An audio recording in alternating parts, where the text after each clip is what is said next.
How's it going, everybody? This is Dave Meltzer. We're going to be here for the next 2 hours talking pro wrestling. We got Brian Alvarez of Figure 4 Weekly here, as well as Bill Behrens, Vice President of the NWA. We're going to be talking a lot about television and wrestling and that marriage of convenience and everything else and major importance for the last 50 years. And Bill Behrens probably knows more about television syndication of wrestling than just about anyone, because his primary job is a television syndicator, and wrestling is more of his avocation than his vocation. And wrestling syndication has changed so much, and a lot of people ask so many television questions.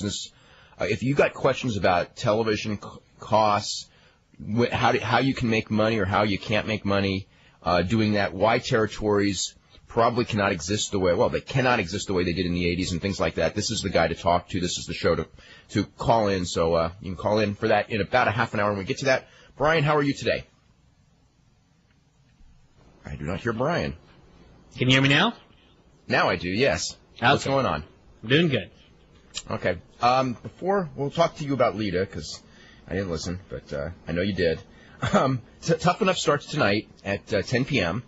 and right after SmackDown. So I think we'll all be watching that show. It's gotten some good reviews, and we'll talk. I'm sure we'll be talking about Tough Enough tomorrow.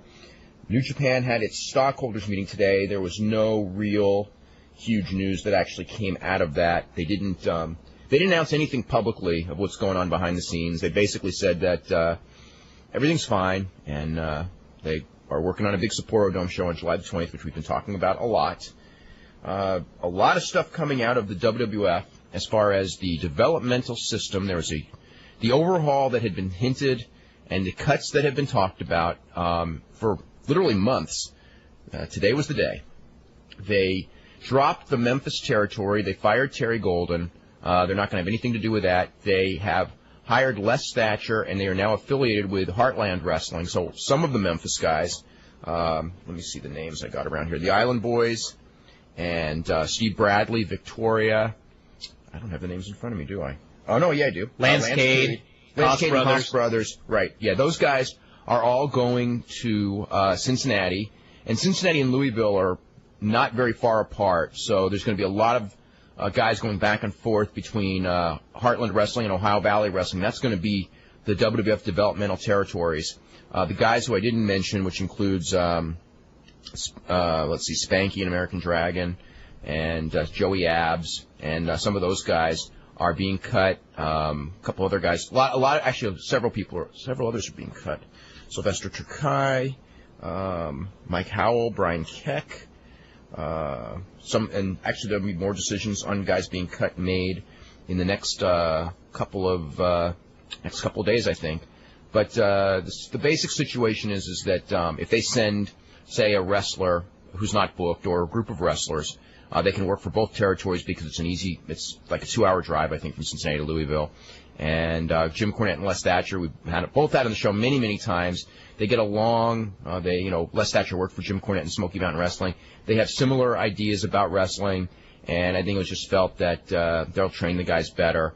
There is a lot of holes in that system, and I think that they're readily admitting that what's happened is there's come to a point where some of the guys have been in the system, like Rodney, Joey Abs, those guys, for a couple of years now, and it's either it's time to bring them up or not, and I guess the decision was not, and so they're being cut. And what happens is that they're turning out a lot of guys, but I guess that the feeling was that the guys are not ready for the roster. And again, now I've seen all the Ohio Valley guys plenty of times. The Memphis guys I have not seen a lot of, so I'm not really fair to judge them. I had seen American Dragon and Spanky, especially when they first broke in under Shawn Michaels, and I thought they were really, really good. And I think that the fact that they have been cut is probably a sign of the future of what they perceive as the importance of the light heavyweight division. And it doesn't surprise me, and it shouldn't surprise anyone, because we talk about it on the show probably 3 times a week. But it's just the reality, and it's just the reality of how the WWF sees things. And that's that. Anything else? You got any comments on that? I think there's been a lot of stuff happening down in Memphis for a long time that led up to this, and I don't think it's much of a surprise that this happened. And I've been hearing stories for a long time about just Memphis and Terry Golden and everything. So I can't really say I'm surprised. I am kind of surprised at some of the guys that they did cut. I mean, like you were talking about, a lot of light heavyweight guys were said to be pretty good. And, you know, Jim Ross talking in the Ross Report all the time about, I really wish we'd do something with our light heavyweight division. And as it turns out, they're not going to. Yeah. Now, the Terry Golden stuff, that was an inevitability. Terry Golden's relationship with WWF was started because Jerry Lawler pretty much, was at odds with Randy Hales at the time, and basically convinced Vince McMahon and Jim Ross, probably more Vince McMahon, to go with that Terry Golden would be better. And, Lawler at the time had a lot of stroke. Then Lawler and Terry Golden had the falling out, and then, which has nothing to do with the fact that Lawler doesn't work for the company now, because they had a falling out, and there were just all kinds of problems. And, I mean, there are a lot of stories. I mean, some that happened over this last weekend and some that happened before of just, the whole thing with Bobby Eaton. And, I just remember one person in that company that I saw about a month or two ago, and just talking about developmental. And it was just they were just about Memphis, and it was just like, oh, Memphis. You know what I mean? Something's got to be done about Memphis. So I knew that, like, the days were numbered for Memphis. Plus, if their TV, they don't really book any TV, and I think they like the guys, the kind of TV that Cornette books, because the Cornette TV gets people ready, and I'm not sure that the Memphis TV, which was just a bunch of matches thrown together with not so much programs and things like that. I think I don't know. It didn't seem like guys were advancing as quickly. So they'll get different training from West Thatcher, the ones that are kept. And there are far more changes that are going to be made as far as developmental, as far as California, Puerto Rico. I think there's going to be some changes there as well. Let's see, what else do we got? Let me see. The GHC Junior Heavyweight Tournament, that's the NOAH group. They have a Final Four, which will be Saturday at Ferrariaki. It's going to be Yoshinobu Kanemaru against Tsuyoshi Kikuchi. Kikuchi beat B.J. Whitmer today. And the other one's Juventud Guerrera against Naomichi Marufuji, which will be a hell of a match. Guerrera beat Satoru Asako yesterday. I'm going to read the poll results because nobody tampered for the first time in, it seems like weeks. Nobody and the last time in weeks, I'm sure now. I know. Oh, well, that's why I'm reading them. So probably the last time for weeks I'll be reading them. Anyway, who should win King of the Ring? Kurt Angle, 41%, Edge, 10%, Christian, 14%, Rhino, 24%, and a last-minute entrant, 12%. Let's see what else we got here. On the show, win Ben Eckstein's money. Not Ben Eckstein, that's the guy who used to be on our show, on our station. Uh-oh. Looks like we lost Dave there. Till he gets back, I guess we'll talk a little bit about the Lita conference call that I listened to today. And TNN and USA, or TNN and WWF do a lot of conference calls with guys. They did the one with Taz and Al Snow a couple of weeks ago, where basically they talked about Tough Enough. They had one with Big Show where he talked about eating and whatever. So anyway, they had the Lita conference call today, and basically she talked about how happy she was with the WWF. And really nothing major of note. I can only get through about a half hour of this conference call because usually there's enough calls to last about an hour and people ask somewhat intelligent questions, but today the questions ran out about 5 minutes in, and so they were basically begging people to call in and ask questions, and it lasted about a half hour, and she talked a little bit about training down in Mexico and talked about some of the people that had trained her in her career and everything like that, but really nothing major of note on the chat, so I guess that's all I have to say about that. And I believe Dave is back. I am back. Yes, I am. I talked about the conference call, and there was nothing of note, so that's taken care of. I read your report on it. It actually was really sad. Plus, it's just one of those things where how many times can you ask about the woman's title? You know what I mean? Because she answered the question once, and it was like people just kept calling and asking about it. It was kind of sad because I felt bad for this girl that, she has been to Mexico. She was in ECW. She's done a lot of stuff in the WWF, and, nobody had any questions for her. You know what's funny about Lita? And they're promoting her very, very hard because she's got the video coming out. She's on the cover of the Raw magazine and everything. And I realized when reading that stuff, there's two things. First of all, there's no depth to the women's division in that you don't know anyone as characters at all. They're just kind of like thrown out there, and like there's no questions to ask. And then also you got the problem of the WWF in that there's no way you can really answer the questions either. You know what I mean? Because it's like you have to, there's things that you can't say. So unless it's a character with a lot of depth, or somebody like Hunter, who knows is a really knowledgeable guy, or somebody like that, or Mick Foley, who's was great on those conference calls. I think those conference calls, or even Big Show was pretty good. Well, because he's been around and people, he was pretty good. And there are a lot of questions that you can ask Mr. Show. Yeah, but with Lita, like, what do you ask? Yeah, I mean, it's one of those things where I got a thing saying there was going to be a Lita conference call, and my first thought was, how can this even be? What do you ask her about? Besides, like, her training. I mean, the only thing I could think of that would be of any interest is, training down in Mexico. And just her making it. Like, since she's been there, it's like, she caught on, through, whatever reason people catch on. But there's no, like, okay, she caught on, she can do a Hurricane Rana. What do you think about wrestling China? She can't answer the question except for, the funniest thing was when they first asked the question about China, she goes, well, I was disappointed in the match. And then she talks for about another minute, and then all of a sudden, so I was happy with it. And then, she just goes on, and I thought, man, it's just like WWF when Vince is in somebody's headset, or Jim Ross, and all of a sudden they change what they're saying. Yeah. Let's see. Any other news before we start with emails? I believe that's it.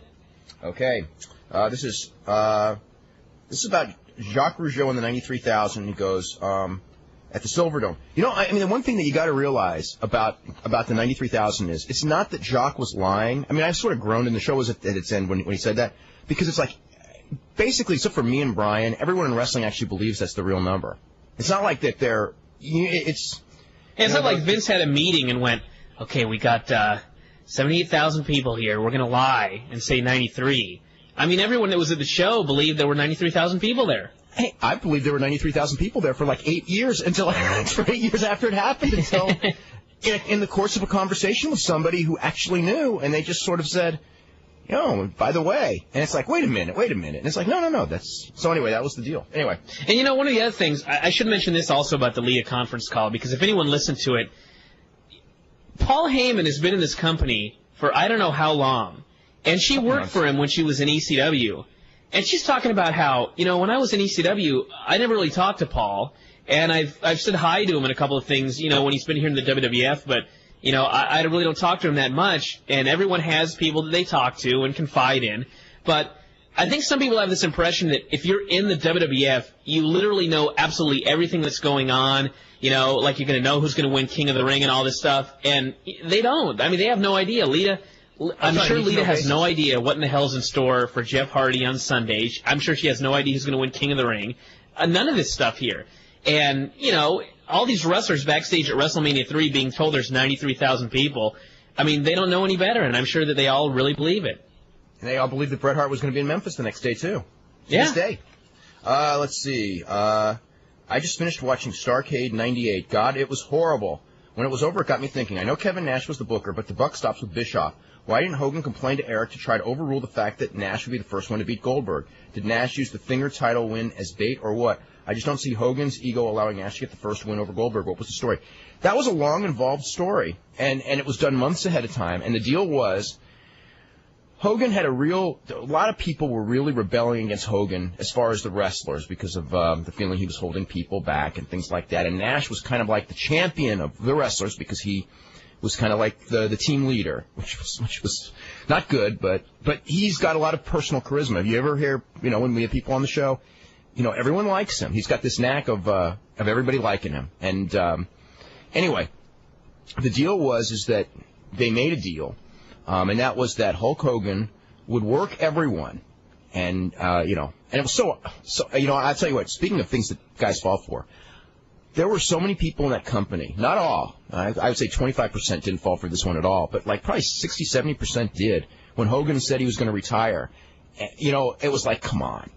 He's retiring, and we're putting Hulk Hogan videos on every show after he said he's retiring. This is not wrestling. This is not how it operates. They're going, no, he's really retiring. The worked story that came out was that Kevin Nash was made Booker, and Hulk Hogan was so mad at Kevin Nash for being named Booker because the two of them didn't get along, wink, wink, that Hulk Hogan was going home because he's not, he wasn't going to be pushed on top and all that. So Kevin Nash comes in as Booker, and he's the champion of all the little guys because he got rid of Hulk Hogan that nobody could get rid of. So the basic deal was that for doing that is that, I guess Nash got to beat Bill Goldberg first. And the flip side of that is that Hulk Hogan would then get to be champion the next year as a heel when he made his big comeback at the Omni in front of 38,000 people or whatever the number was. And I don't remember the exact number, but I do remember that they never drew another crowd in Atlanta half that again after that one-finger poke deal and that Bill Goldberg stupid thing with Elizabeth, which was one of the really memorable, horrible TV shows as far as that company goes, as compared to the unmemorable, horrible ones that were actually all over the place. And that was the deal that was made. Nash, didn't have to do a job. Hogan got the belt. He was happy. Nash was happy he got to be the Booker. He got the respect of theoretically, he would get the respect of the guys for those 3 months that Hogan wasn't there because he slayed the dragon. He got to beat Goldberg. He got the win over Goldberg, and in exchange, he would give Hogan the title, and Hogan would have so much heat on him because he got this belt that he didn't deserve because Nash just laid down for him, and Nash would not have to do a real job. And that was the plan. So that's why. It was a hell of a dumb plan for business, but it was a great plan for them in their minds. Yeah, for business it was horrible, but what an ingenious plan for those two. It was a hell of an ingenious plan when you sit down and think about it, wasn't it? Compared to most of the plans in WCW, that one was clever as hell, If people would have thought out plans like that actually would have helped business, they'd be kicking ass today. Yeah. I'll tell you what, I remember that period, and I knew the Hogan thing, believe me, I knew the Hogan thing was a work from day one and I knew that Hogan was coming back and winning the title all along, but I'll tell you what, I did not know that Nash and Hogan had cooked that deal up beforehand, that the whole thing was Nash, that whole way that deal worked out. It wasn't until that was over where I could look back and go, my God, look at how ingenious those guys really were with that deal. Anyway. This is from Scott Keith, who goes, great show with Jacques Rougeau yesterday, while the callers, I feel sorry for the callers. We had full bank of calls, and I think we got to one call the whole show because, well, to make a long story short, anyway, while the callers might not like the long wait, I loved his detailed stories, and I wish it would have been a 3-hour show. Has the WF actually released a buy rate for Judgment Day? Yes, they have. It was 1.13, I think. It was better than I thought it would be. And I'm skeptical of it, too, but that's another story. I've had a ton of people who write to me since Raw and suggest the WF is going to have Austin tap out to both Benoit and Jericho at the same time on Sunday and then vacate the title. Then Austin can beat both of them on Raw with Vince's help and regain it on Monday. I suppose it's possible. I don't expect that. I think that'd be a horrible idea, but yeah, it's I don't possible. expect it, but yeah, it's possible. Speaking of which, as far as Benoit goes, exactly what's going to happen with Chris Benoit with his neck injury and everything, it's still undetermined. He had some testing done yesterday. He's seeing a doctor, I think, today or tomorrow. It's pretty much acknowledged that Benoit's going to be taking some time off. What that time frame is and when it is will probably be determined in the next couple of days. He's going to work Sunday. He's going to work Monday. He'll work as long as they need to do the injury angle or to do some storyline reason or whatever they want to do to get him out of the picture. But he's going to be out, he may be out most of the summer or he may be out some of the summer. And I think we'll know a lot more about that probably by Monday or Tuesday. So that's the update on him. Let's see what else we got here. This is someone who was reading something on the AD Abu Dhabi Combat Club news page about Sakuraba. Wow. I do know with Abu Dhabi why people would say this. Oh, there's some really nice things that they said about me, but then again, it's Jeff Osborne who would say nice things about me. So a lot more nicer things than this. But anyway, they're just talking about Kazushi Sakuraba and the reason that Are you being sarcastic when you say nice things about you? Oh, no, I am not being sarcastic. Okay. He has, Jeff Osborne, who has a pro wrestling background. He did pro wrestling on an independent level. And now he promotes Hook and Shoot in Evansville, Indiana, which is a mixed martial arts show, and they've really built up a following. They drew over 3,000 people to one of their last shows. he has, they have a television show on, I think it's the NBC affiliate in Evansville, a weekly show which builds up their shows, kind of like an old style pro wrestling. And, on times where I've been on clips where he's been in different parts of the country, he always has really nice things to say. But anyway, he talks about the Wrestling Observer newsletter and talks about how the most respected pro wrestling publication anywhere, as well as a fantastic source for information on Japan fighting scene, is reporting that Sakuraba will not face Silva in a rematch in July, not because of the injuries in the match to Silva, but due to a liver problem. Sakuraba, one of the greatest fighters the sport's ever seen, is suffering from liver disease. According to the Observer, Sakuraba has reportedly consumed alcohol nearly every night over a 2-year period, which may have contributed to the liver damage. It is expected Sakuraba will return to the ring sometime in 2001, but there's no date. Actually, he's going to fight July 29th. The idea is they're going to put him against an easy opponent. And then the idea right now they're looking for is November 3rd at the Tokyo Dome to do the biggest Pride show ever with Sakuraba Silva rematch. So anyway, that's the deal there. And in fact, I did report that that was in the Observer. That was a story for a while. That is the story. Well, I mean, as far as him not fighting. Oh, yeah. Originally he wasn't going to fight, but I think that the feeling was because they got such a big arena that they got to fill, that they got to get him on the card. But yeah, no, originally, that's why he's not fighting Silva right now, because the original plan was Sakuraba Silva for this show. That's why they booked such a big arena. And the reason he's not fighting is not injuries from the Silva fight, but because his liver had not fully recovered as quickly as they expected from all the damage from all the drinking. So anyway, a lot of emails about Jacques Rougeau. Boy, people liked that show yesterday. Let's see. Let's play Where Would They Be Now? What would have happened to Ricky Steamboat if he had not been injured and forced to retire? I think he would have had to turn heel to stay fresh. Do you think there would have been money made with a heel Steamboat and a face Flair? And has Steamboat ever been a heel? I don't remember Steamboat ever wrestling as a heel, not after, once he became a big star, when they made him a big star in the Carolinas in the late 70s, he never had a heel run at all. There were matches that he was booed in. I remember when Luger was a heel and he was a face, it was a 50-50 reaction. And, in fact, when Flair wrestled him in many matches in the 90s, it was a 50-50 reaction, and some where Flair was cheered above Steamboat. But, I think that was more because it was so cool to cheer Flair. I don't think it was a negative on Steamboat so much, although some did because of the family man image, and they thought that, Steamboat was a kind of, as he got older, I don't know how to explain it, but it was that old time. He was in like an old time baby face, and he was such an incredible worker and sold so much that a lot of newer fans kind of didn't get into him as much. As far as like what would, I think he used to tell people too that one of the reasons that he never turned heel was he just thought it was so much easier to be a great babyface. For him, not for most people, it's not. Yeah, for him. Well, he knew how to work it. I mean, Ricky Steamboat was one of the greatest in-ring workers I ever saw. Ricky would be 48 years old now. So if he had not gotten injured when he did in the match, I think it's an accumulation of things, but the match with Steve Austin in, I think, 94, which forced his retirement, he probably would have wrestled a couple more years, I suppose. I don't think he'd still be wrestling now. It's possible it's doing indies or something. He hasn't even done one comeback match, so, I don't know. He's a guy who a lot of wrestlers think should have been hired as a coach.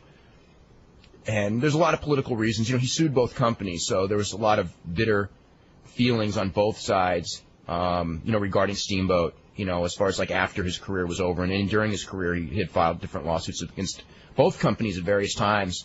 So anyway, I think that's what happened there as far as like for merchandising and things like that. Okay. I think if they were going to have a stock wrangle, it should not have been DDP. It should have been Canyon because he seems more likely to do that sort of thing. DDP's a bigger star. He does? I don't know. So much for Mr. Canyon. Is Vince McMahon making it tough for Shane Douglas to find work? I heard Vince will sue Douglas if he attempts to work any indie show because of Shane's comments made about the WF and a few of its workers a few years back. Is that true? No. I don't believe that that's true at all. No way. No. Shane Douglas, the story why Shane Douglas can't work is because he's still getting paid by Time Warner, and Time Warner is waiting to breach these contracts of anyone who wants who does it. So a lot of these guys who want to work indies, until they stop getting their Time Warner paychecks, are not allowed to work indies, and I think that's the whole deal with Shane. And once that's over, Shane can do whatever he wants. It makes for a good story, though. Oh, sorry, I can't do your show. Vince might sue me. Yeah. In your opinion, do you think Lita has had breast enhancement surgery? I can tell you. Come on now. Okay. Look at a tape of Lita in ECW and look at a tape of Lita in the WWF, and she just went through puberty. Okay. No, talk talk to your girlfriend about that one. She'll tell you. Anyway, okay, more on Jacques. That question was not brought up at the press conference, by the way. Oh, I'm not surprised. Let's see. What was Dynamite Kid's account of the Jacques Rougeau incident? He's got a book out, which has his account in detail. I just remember, it wasn't, it was more slanted towards his side, but as far as the details of what happened, the actual physical things that happened in both things, they're pretty similar. It's just a question of, which side of the story. Dynamite Kid was a very vicious man and a very tough man, and he inspired fright in many wrestlers in the mid-'80s. I can tell you that. And he was an awesome worker, but do you believe Rena Mero's lawsuit had any merit to it?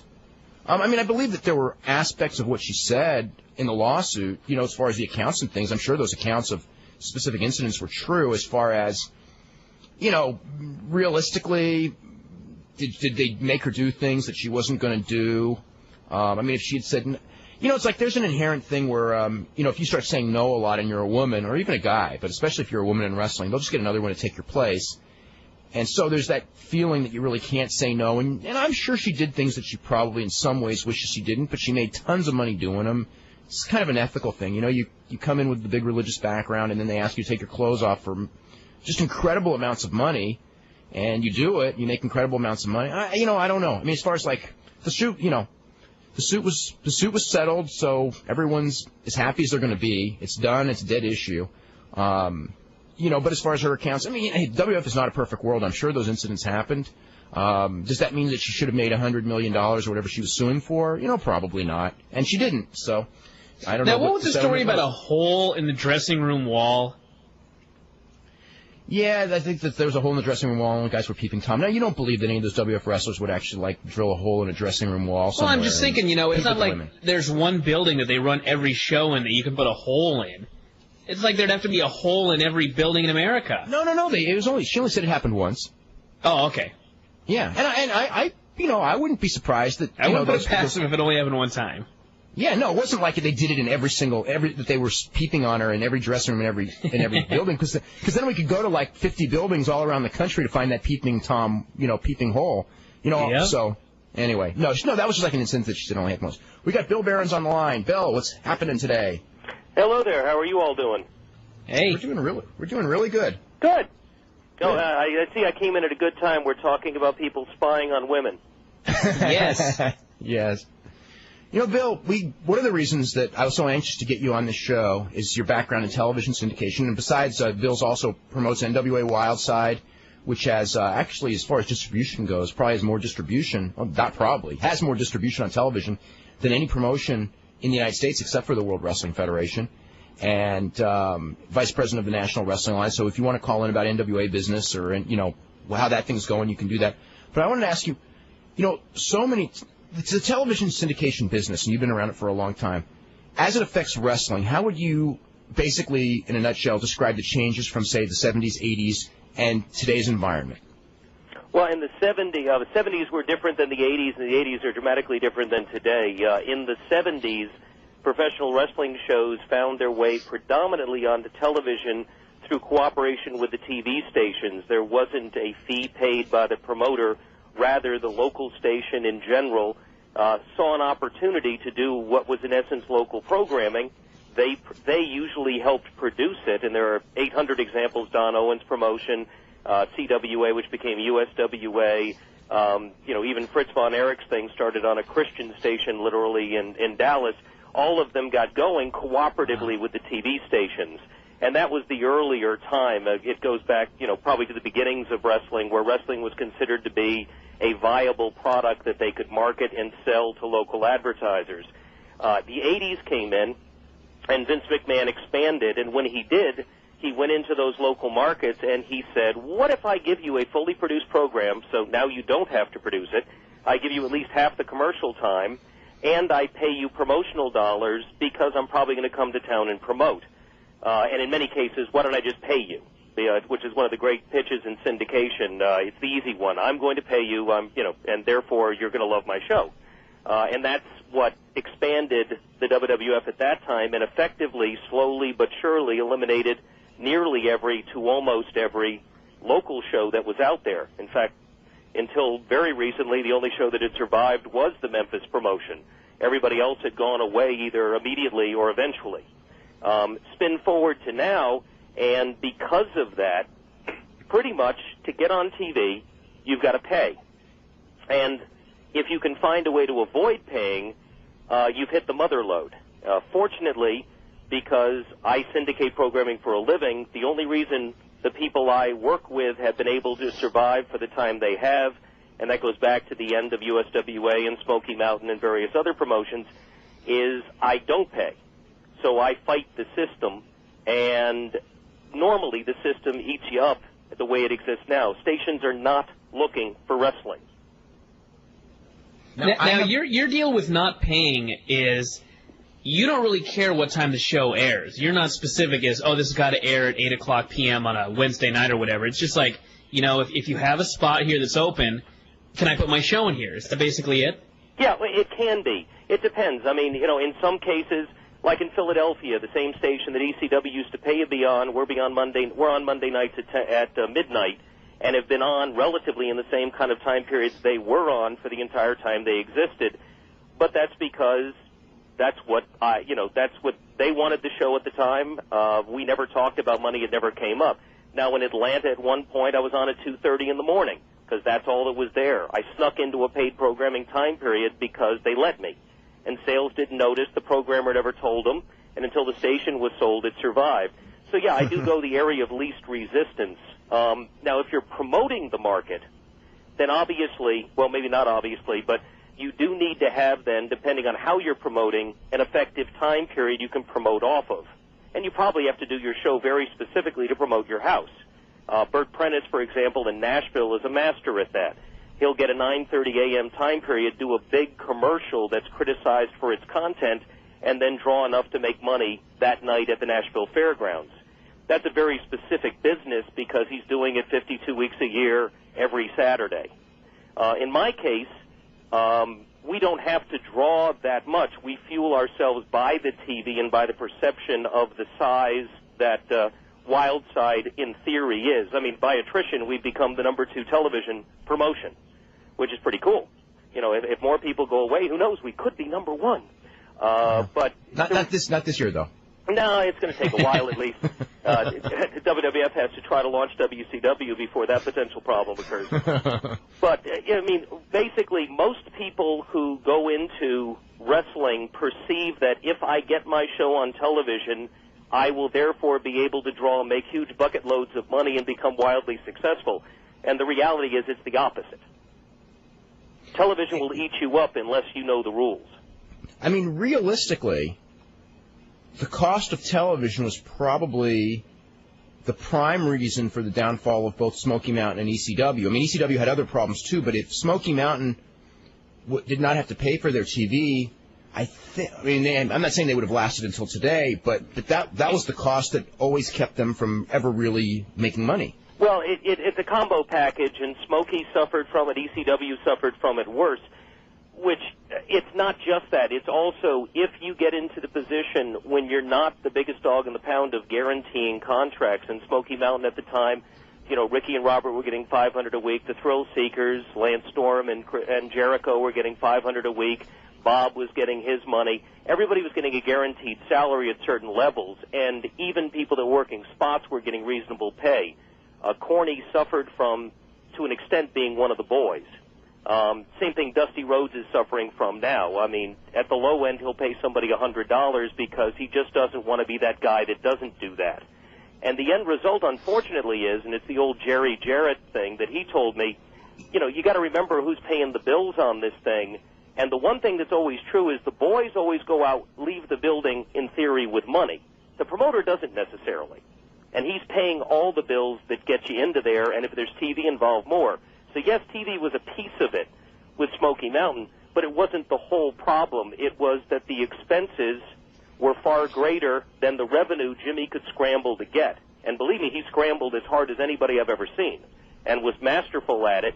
But he got to the point where he had to promote bigger and bigger shows to keep creeping toward breaking even. And after a while, and it was after the Super Bowl, which was a hell of a show. If we didn't do another Super Bowl, Knoxville wouldn't show up to see it. 300 people would show up, and when you've got a payroll that you've got to pay based on that gate, you're screwed. And that's eventually what came back to haunt him. You know, you just said something, and it's funny because we had Jacques Rougeau on yesterday, and somebody sent me a letter about the history of Montreal wrestling, which will be in the Observer probably next week. It's an awesome letter.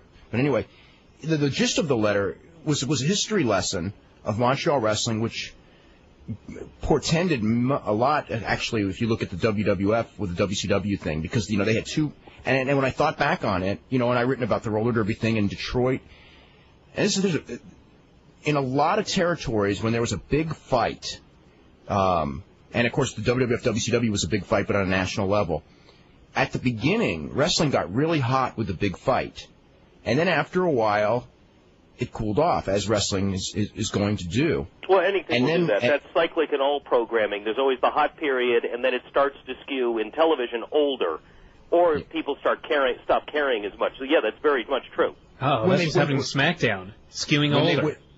Well, it's not really getting older, it's that the younger people are leaving, which is making it older. Right, well, and that's the most cyclic of the audiences. They're the hardest to get attracted and to hang on to, but when you get them, they can artificially pop what you're doing, sometimes for as much as a year and a half, 2 years. Power Rangers is the great teenage example, or Ninja Turtles before that.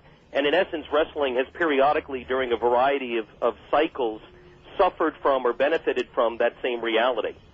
Yeah, and what happens is eventually one of the two groups goes down. Mm-hmm. They end up working together, and they, at the beginning, working together, and everyone thinks they get the dream matches, and the dream matches do huge business, and then they have nowhere to follow. And the amount, and so many of those cities, Atlanta probably being the best example of one that didn't suffer that fate now that I think about it in the 70s, but Montreal and Detroit certainly, the established promotion that won ended up as a loser too, because they were gone pretty quick after they won. Yeah, and honestly, I personally feel that the dream match giveaway is a big mistake. Right now, for example, with WCW set potentially, and I guess all you can say is potentially until they do it, relaunch WCW, my biggest fear is that it's going to be booked out of the same room that the WWF is booked. The key difference, and this is a television reality. It will be right now, which was something that I have a lot of qualms about as well. Well, and the problem is, and if you've ever paid, and I know you have because we've watched the numbers over the time they competed at various levels, but when it all ended, WCW television really wasn't broken. It did $50 million in revenues for the year it died. And yes, the company lost, but TV wasn't the problem. Delivering at house shows and excessive contracts were. That's what killed that company. It wasn't TV. TV was performing. Its gross aggregate average made it it was a number 11 in the time it was there. They were making a good living off of the TV. They just couldn't sustain the payroll they had, and then they were incompetent at house shows, and WCW suffered for that. And pay-per-views at the end, too. Oh, well, that all sort of flows together after a period of time. Once people get disinterested, everything dies and goes to hell in a handbasket. But one of the truths that existed, no matter how bad anybody's numbers got, no matter who was ahead, there have always been audiences that only watched the WWF. And always there were audiences that only watched WCW. And you notice that when the two run head-to-head. If WCW was doing a 3, when Raw started, it never lost more than a rating point. There was always that 2 rating point to 3 rating point that stuck around, and no matter how bad it got, because they were WCW watchers, which probably means history-wise they go back to Georgia Championship Wrestling. Vince made this mistake potentially one other time when he came in and he did the thing on WTBS originally. In 84. But all of a sudden Mr. Wrestling 2 showed up as the only identity form, really. The wrestling fans went, screw you. We don't want this product. My fear, as they relaunched WCW, no matter what the window dressing they put on it with the talent that used to be at WCW, if it's not similar, if it doesn't look like what they remember, if it's couched in WWF look and attitude, it's not WCW.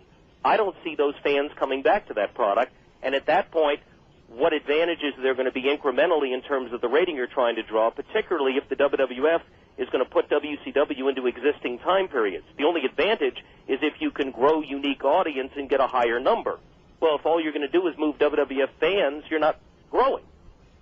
You've got to find a way to get that 2 rating point that used to watch just WCW. That's the challenge. I'm not sure right now that they're addressing that challenge from what I've been hearing.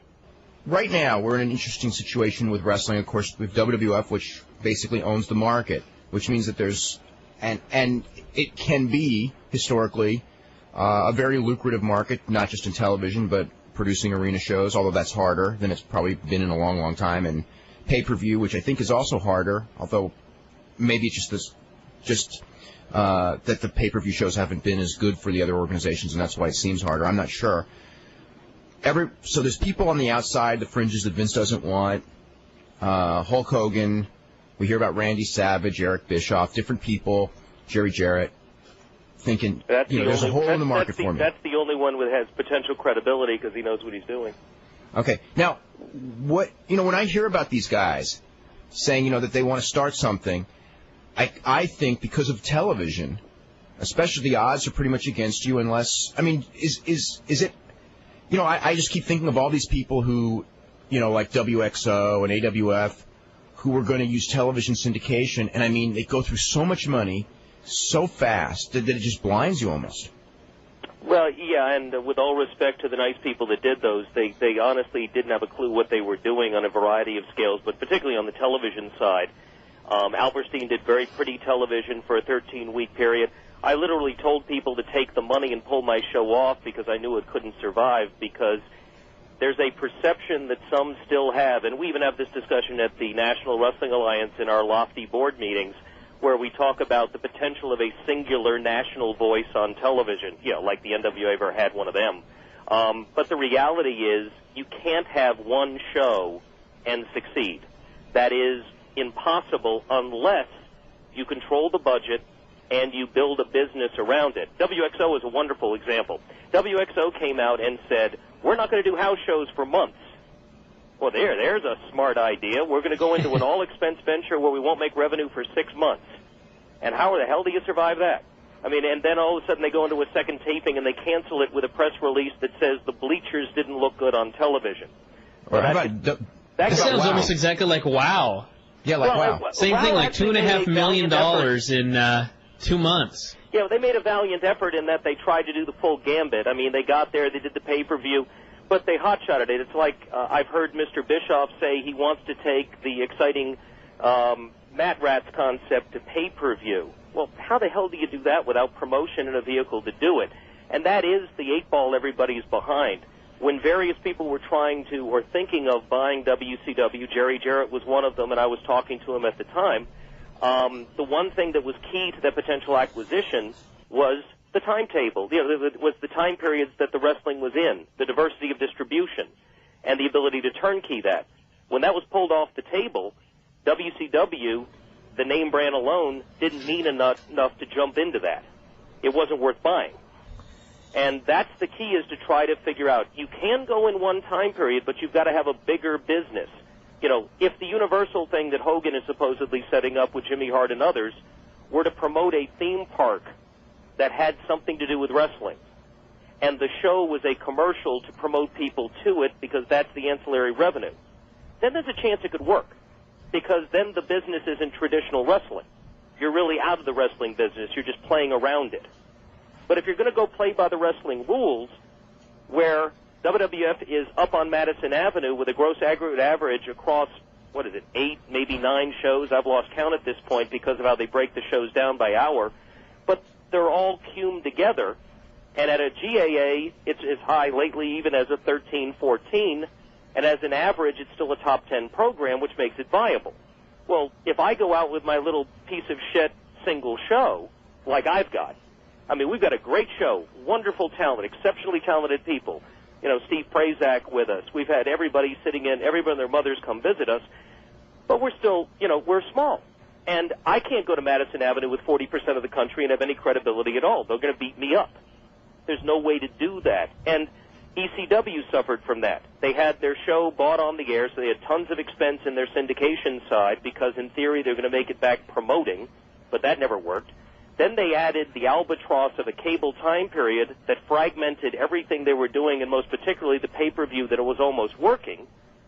And the two pieces together didn't add up to shit, so they were screwed. They were going to Madison Avenue with a 1 to a 1.5 cum rating. Well, you know, you're not even in the ballpark of the worst weekly action hour at that point, so your commercial value is going to be $2,500 a 30 if you're lucky. And that's if you can sell it. And that's what kills everybody. You've got to find a way to escape the pitfalls of that business.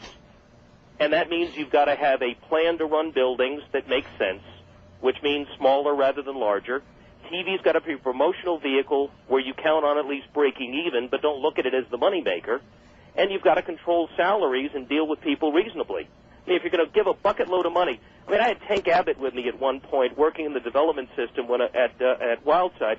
And here's a guy that was making up, you know, multiple hundreds of thousands in the upper end who didn't want to wrestle. And yet somebody was stupid enough to give this guy a contract. He's a nice guy, but he doesn't want to be a pro wrestler. What idiot gives somebody a $700,000 contract? And a no-cut contract. Yeah. I mean, fuck, he's still getting paid. I know. You know, and I don't blame him. I'd sit there and take it if I were, you know, staying all I would have signed it if I was stay him. home with your wife and get paid. Somebody was stupid enough to open a checkbook and think that's booking, and it isn't.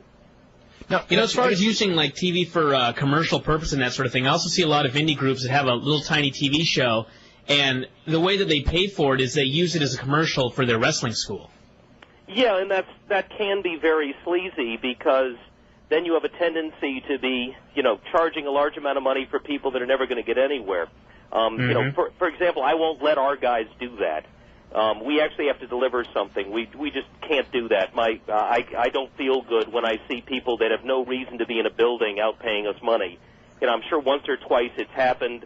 You know, we've fallen off the wagon, so to speak. But in general, we don't suffer from that problem as much. But it is a problem, and the wrestling school isn't going to be enough. There's not that many idiots at $1,500 a crack that are going to come in, you know, to bounce off the ring a few times. So you've got to have a bigger business built. You've got to go out and, if you're going to do your show to promote your house shows and to really make money, you've got to do all the pieces. You've got to go get advertisers involved. You've got to do site signage. You've got to control your costs. You've got to spend hundreds, not thousands. Don't worry about how much shit you're blowing up. Don't worry about the smoke on the entranceway. Work on the quality in the ring and frame it. And if people bitch at you because it doesn't look like the WWF, go, yeah, okay, sure, it isn't. We can't afford to be the fucking WWF. We're going to be what we can be. You know, I tire endlessly of being criticized or anybody being criticized for the quality. I once had somebody criticize my show by saying the Ohio Valley graphics were cutting edge compared to mine. which if you've seen the Ohio Valley graphics, is really a nice insult. Yeah. Good news is we have a new graphics generator, so eat that, Cornette. But the reality is, what's the fucking point? I mean, what we really should be showing are talented athletes in the ring, trying to tell good stories and trying to draw a loyal crowd, and then realizing the opportunity presented by that. If you're doing anything else, it's driven either by greed or ego. Now, I got a question. What do you think long term, as far as, I guess two questions. One is, I look at TV cable ratings as far as these various networks, and almost all of them are down from last year. And the one that isn't down is TNN because of Raw. You know, it's way up, and it's, if you take Raw out of the mix, it's probably exactly where it was last year, but it makes it look like they've doubled their ratings because Raw is so powerful a vehicle. Now, being that one show, Raw, has such an impact, and granted, nobody else is going to be Raw, but you've got all of these cable net stations out there struggling for very small audience increases. How come nobody wants wrestling, which, if nothing else, as far as a fringe niche thing, it may not be powerful enough for a network, it may not be powerful enough for syndication in prime time as compared to, Seinfeld or Friends, but as far as on, one of these networks like TNN, I guess, why would TNN not want another show as opposed to giving them an existing show? And why would some of these other networks, like say a Fox Sports Net or something like that, not want wrestling, which will deliver theoretically, or, a better audience historically than 98% of the stuff that they already have on? There's a variety of answers. My personal opinion is it's a progression of the people who have grown up and are now at these stations or networks making decisions and what they learned in the process. I mean, Vince did a very good job of making everyone look like low rent compared to what he was doing, like the second tier. Nobody really wants to have the second tier. In addition, no wrestling has really been managed effectively by a leveraged syndicator, other than when Time Warner or Turner before that had WCW. So everybody else was already behind the eight ball because they had to fight to get on rather than a Who Loves You getting on the air. They had to fight like Vince did. The problem was he already held all the cards. There was nobody else to bribe. He had already done it. So you were sort of screwed. You were trying to go in and fix problems. ECW, for example, fixed a time period, took it from a 0.3 to a 0.7. Congratulations, you still lose a bucket on that. But, they did a good job. I mean, but the reality was it wasn't a job that was going to get them any money. And it wasn't going to keep them around for any period of time. Again, the system is set up to beat you, and Vince has both, and he's actually almost hurting himself now by the way he's built the product, because he's going to suffer from that in his potential relaunch of WCW. They are a secondary brand. Few people want the secondary brand. What you want to always couch what you're bringing is as new, unique, exciting, better, different, wonderful. If you're couching it as more of the same or as good as, you're going to have trouble getting real players to get involved. Because they all are knee-jerk and they will follow genres. Everybody will clear 800 court shows because they're out there. We'll all get on top of talk because it's out there. Now we're doing relationship or we're doing other stuff. As an industry, we're good at that. We'll do replication, but we won't put it into any serious time periods, and we won't take it from people who aren't leveraged, who we need to get other shit from. And wrestling is never leveraged. You don't see Columbia TriStar going out with wrestling. Okay, but now just an example, an ESPN2 or even ESPN1 will air minor league versions of Major League Sports. Right. You know what I'm saying? Yeah. But ESPN long ago decided wrestling was not a sport. Yeah. And not something they wanted. They had a bad period of time, and they felt they were burnt in the process, and they've never been inclined to come back unless somebody pays them for the privilege and does it on the second tier. Fox is the same way, even though they had more success in their fleeting involvement. They've always wanted to be paid. Every discussion with any Fox entity is put us in. Yes, we'd love it on the sports channels, put it on Monday through Friday, and pay us for the privilege, and go bankrupt in the process. Bill, we're going to go take a break. They're all willing to put it on. Everybody's willing to put wrestling on. That is not the problem. It's how they want it to go on that is. We got a bunch of calls, and we're going to get to them right now. Wes, you're first up. Hey, guys, how's it going? Very good. Hey. I wanted to ask Bill in regards specifically about NWA Wildside. I've seen a promotion, and it's good stuff. And why did WCW back when they were under Time Warner pull the developmental deal? And what happened with Sam Greco and Bob Sapp? Good questions. Actually, WCW pulled the deal consistent with their pending sale. Literally, the day they had the meeting with personnel to announce that they were pretty much throwing it all out and selling out was our last day. They simply gave us notice 30 days prior to that because they had already pre-established the date fairly well going into it. They had some vagueness in it, but in case some of the other deals had come down, but they had already established sort of a drop dead just in terms of how much more money they were willing to lose at the time in terms of going forward. So we pretty much weren't eliminated for anything we did, but rather as a product of saving costs. And the way the deal was set up, good or bad, they were actually spending a lot of money because Terry Taylor's vision of the deal was to include the young talent that was also on television in addition to the talent that hadn't made it there. And some of those people had deals where they were paid per appearance in addition to their salary. So all of a sudden, if I have Jindrak, O'Hare, Palumbo, and Stasiak on a card, and let's say they're getting $500 an appearance in addition to the trans and other stuff necessary, all of a sudden, beyond the little bit I'm being paid, they've got an additional $2,000 a night booking fee on them to pay those guys. I think in 1 week I was told that they had a $12,000 payroll on what we were doing alone. So it became a cost they had to get rid of to get everything in line. Bob Sapp, I'm not sure where the beast is. Last I saw him, he came to a couple of shows. Always had a good attitude, always was fun to be around, but I have no idea what's happened to him.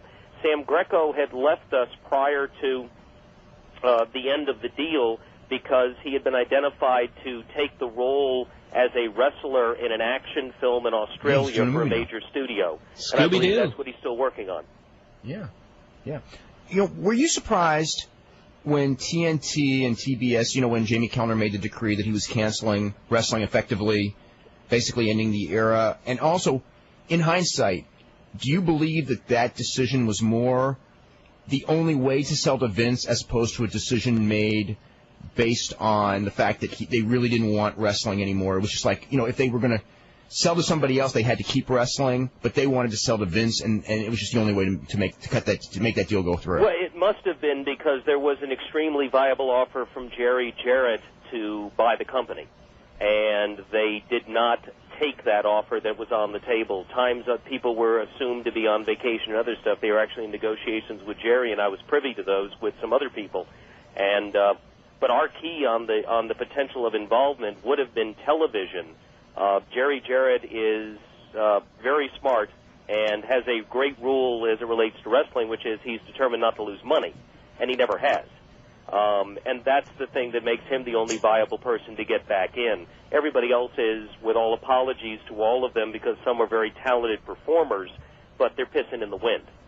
And they're going, Hogan's thing, for example, is talking about doing a pilot. That is mistake number 101 in television. You never do pilots. You tell them how wonderful it's going to be and resist any temptation to spend that money. No one. The only pilots that are done are at the network level, and that's because it's sort of a grandfathered thing. They've done the pilot process. But in syndication, you show them as little as possible, probably a 3-minute tape. And that's what everybody should be doing. Show them the stars, don't show them what you're doing, or somebody's going to try to help you produce your show and you're screwed. So everybody going in that says, I'm going to do a pilot and go to the networks, as a given, they have no chance in hell. Now, just a quick question about WCW, because you were talking about this earlier, how in order for this thing to be a success, they have to get back that segment of the audience that only watched WCW. And you were talking about how where do you find the new company has to be similar to the old one. And my question is, how similar does it have to be? Does it have to be the same names, like Ric Flair and Goldberg? Does it have to be the Southern style? Yeah, well, you have to start with enough continuity that people think it's the product. And then if you want to try to fix it, who knows if that's going to work? That's a whole separate conversation and argument. And that happens during the process, because until you do it, you don't know what the fuck you're talking about. But the realities are that there was a substantial rating that liked, at various levels, WCW. I would say more. They liked it. I would say more hadn't been driven off yet, because there was a lot of people who I think really liked it a few years earlier. I would agree with that, but they exclusively had not been driven off. And once the product went away, that audience did not jump over to the competitor, or the competitor wouldn't be constantly losing numbers. The competitor's losing his core audience, and never gained their audience either. Because there's no spark, there's no competition in the process. And that's the key of the relaunch, is not to artificially do it. This can't be the NWO internal gimmick. You've got to create what looks to be an autonomous company, and you've got to find a way financially to make it work. Fortunately, they haven't yet, to the best of my knowledge, tossed a bucket load of money at anybody, so they haven't made mistake one like another major industry figure did. But, I don't know whether they can take it where they need to go, because until we see their vision, if the idea is to move Kurt Angle over and, have back and forth, and my personal opinion is that's a mistake. I think they need to distinguish the product, establish it on its own, and then if they want to create something down the line, like, what the fuck is this upstart doing messing with our time? It's taken away our time from the from the WWF side. That's fine. But to come in and immediately try to jumpstart a feud and try to reclaim the audience in that, I think that's going to have the same hotshot success the XFL did. You may draw them the first time if you put the fireworks display up nicely. But after you've seen the fireworks one time, it's the same damn show. Now, do you think throwing $6 million at Goldberg would be throwing money away? Yes. I don't think Goldberg will draw that for damn sure. I think Goldberg could be a good single 1 or 2 payoffs to draw a hotshot crowd, but there better be something underneath to keep him around. Goldberg's been off for so long, there'd be interest in seeing him back, but I don't think there's a lot of mileage there. You know, unless he's been in the ring regularly, and I know he hasn't been. No, but the one thing is that there's the marquee value of Goldberg Austin if it really hits big on pay-per-view. Well, you addressed that in an early one. There's all sorts of early matches you could do. You can do the champion stuff, but then you're falling into Bischoff mentality, which is going to be a short-term hotshot that's eventually going to kill you.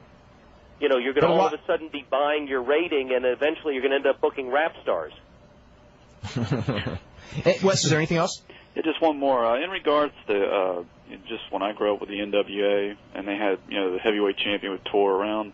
How does that envision that there's still Howard Brody has, that there's going to be one NWA champion, and they'd go to different territories, or how do you think that's been handled? That's not Howard's decision. We actually have a board of directors, and Howard is part of that as our esteemed president. I get to be one of the lofty vice presidents, and Jim Miller, God bless him, gets to be the other. Yes, we do have a touring champion. His name is Steve Carino. He is moving around. He's got 4 or 5 dates up in the Pacific Northwest for ECCW.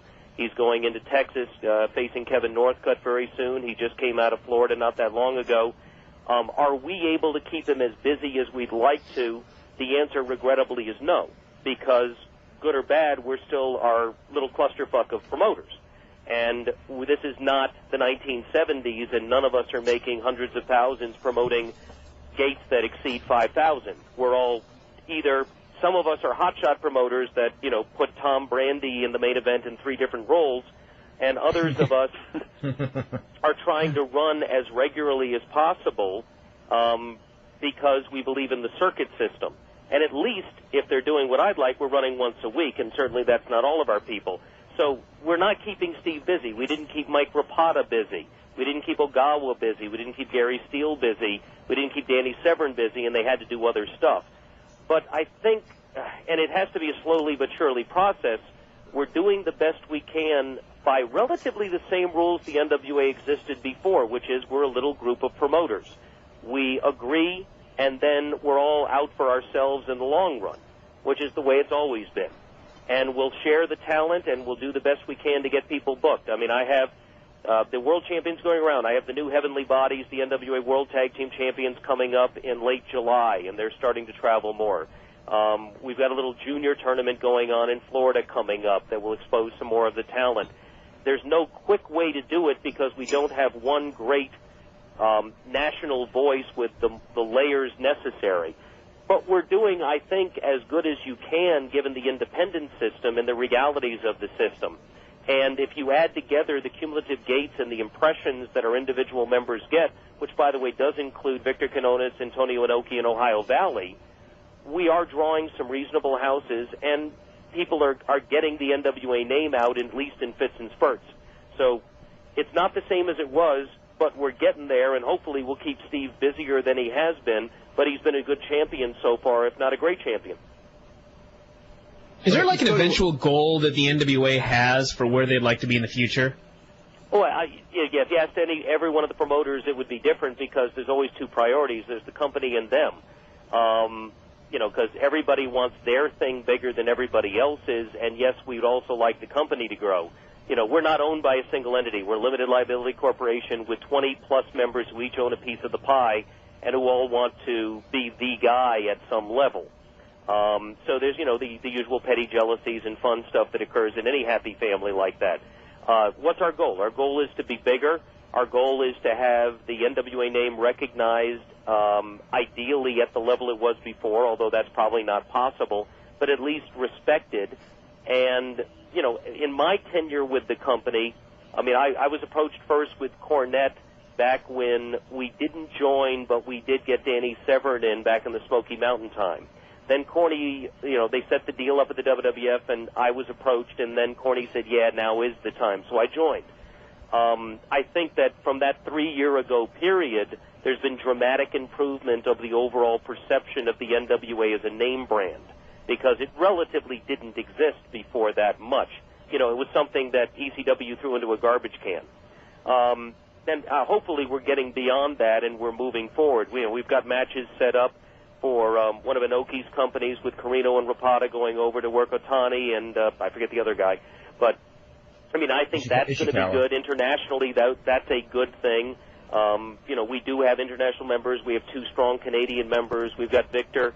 Everybody doesn't jump on board as aggressively as we liked, but slowly but surely we're getting there. Where will we end up?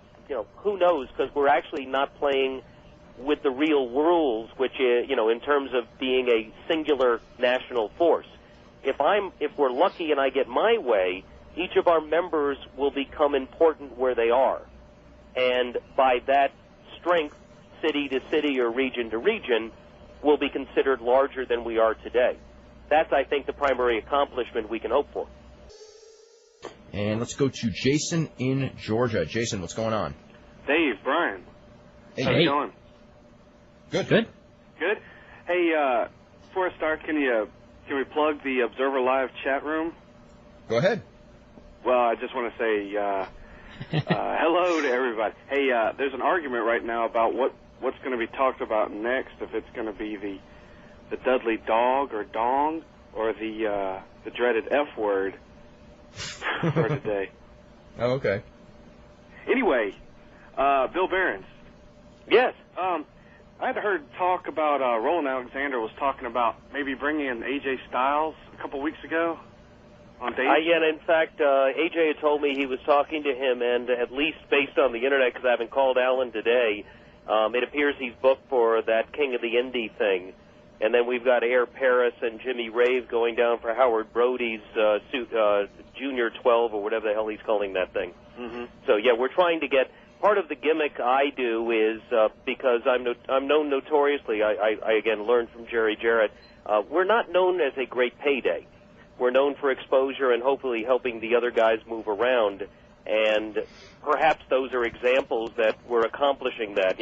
Fortunately, our guys are being requested by other promoters and getting reasonable payoffs for that. And I think that's great. And AJ is beyond talented, and he'll do a wonderful job there. Yeah, how long do you think, is he's in the same boat as all the other... He should already be signed at this point. It's a shame he's not. I think his problem was, he and Air Paris both, is that they got there at the end. I don't know how that explains Easy Money Jason Jett getting signed, Jason Broles, but he's a good kid too, and he deserves it. But these kids just did exceptional work on television and should have been brought in with the rest of that crew. There's still continuing interest. They keep calling. AJ is booked for the WWF when they come to Atlanta on the 9th. So I think there are some opportunities for these kids. Hey, since there's so many close promotions nearby, is there any chance Wildside will be working with Dusty's group or more with the Florida group or any of the groups in Tennessee? Well, we work with all the NWA groups all the time and the Tennessee groups. As long as Burt Prentice has a company, I'll always work with him off and on and provide talent. He saved my ass when USWA went away by creating Music City Wrestling with me when I needed a television product, so I'll always owe him at some level, and he's an exceptional promoter. And I work with Mike Porter also in that area, which is, interesting and somewhat confusing, but always works. Sometimes they're together, sometimes they're apart. I never can figure out Nashville. Never try. I stopped a long time ago. It's based on whim alone. When Bird did like his 14th retirement and then came back, it was like, okay, I'm just not going to think about Nashville ever again. Well, it's actually, Nashville's one of the more entertaining places to watch because when Bert's on, it's extremely compelling, and then it will go through these dark periods where you want to throw darts at it. But you mentioned Dusty Rhodes' Turnbuckle Entertainment. We actually did our best to cooperate and still do with Dusty. We had Jorge Estrada, who now works with Dusty, started with us. We had Luther Biggs and Ron Studd were with us, and we put over that they were from Turnbuckle at the time. I've offered to sanction Dusty's cards, in fact, as NWA. Dusty has very specific ways he wants to do things and specific ways he wants to accomplish them, and for whatever reason, My offer, which has not included any money, has not been what he would prefer to do. Exactly why, I don't know. But it's no problem. I can coexist with Dusty with no problem. He provides a dramatically different product than I do. I doubt I will ever have Larry Zbyszko versus Dusty Rhodes as a main event, although it certainly sounds interesting. As it relates to the other promotions, we work all the time. I've got kids coming in from NWA Southwest. I just had a group coming in from NWA Virginia for the last TV. I've got the Heavenly Bodies coming up for 3 dates in July. I've got a group coming down from Maine. Our goal with our television is to present an open door, and it's just the difficulty is getting everybody on. I've got a show called Freedom Fight coming up on the 30th at the arena with literally over 50 people booked. Wow. On good or bad, our locker room is very full and includes some extremely talented people. David Flair, for example, is back with us now that he's free because he wants to get back in the ring, and he's hoping that that brief mention by Jim Ross is true, and if he'd only call. How is he doing, by the way? David We got some Flair reports saying he was looking better, but, how do you...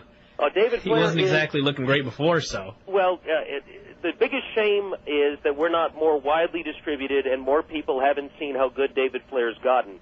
David Flair came to us just badly beat up. He was told he had to be his dad. And nobody should ever be that when your dad has a high profile. You should never be told that. That's the worst Especially thing to Ric have Flair. to do to somebody. Oh, God. And he literally, when his first 2 matches, would come to the back and whip himself. And it was just terrible to watch. And we finally, I spent a lot of time and we talked him down. And the difference now is that David Flair has found a group of people he enjoys being around. He goes to the ring, the crowd responds immediately to him. The Flair spots are now pop spots, and accordingly help him feel good, and that's opened him up to want to do more. So he's a Flair that throws a drop kick. He's a Flair that does a moonsault. And he also will flip over the ropes and hit the clothesline, and he'll slap the shit out of you. So, and he smiles the whole time, but when he's taking the heat, he knows what to do. He's learned it, and people don't know. David Flair is 6'3".